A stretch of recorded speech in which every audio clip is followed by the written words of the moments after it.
Welcome to the Learning Pines YouTube. We hope this video helps. In this video, I will explain how to make chicken broth jelly.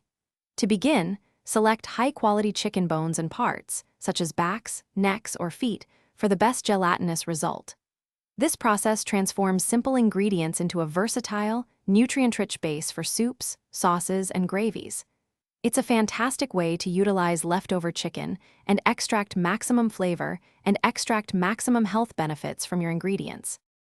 For your ingredients, you'll need about 2 to 3 pounds of chicken bones, 1 large onion, 2 carrots, and 2 celery stalks, all roughly chopped.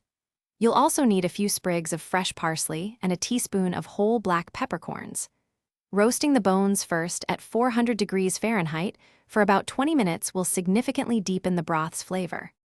Once all your ingredients are in the pot, cover them with cold water by about 1 inch. Bring the mixture to a gentle simmer, then immediately reduce the heat to low. Let it simmer for a minimum of 6 hours or up to 24 hours to extract all the beneficial collagen and flavor. After simmering, carefully strain the broth through a fine mesh sieve or cheesecloth. After straining, allow the broth to cool slightly before transferring it to containers. Place these in the refrigerator overnight. The broth should set into a beautiful, wobbly jelly. The next day, you can easily skim off any solidified fat layer from the top.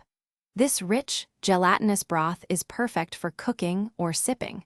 Remember to check the description for a link to the new Kindle Paperwhite and other great deals.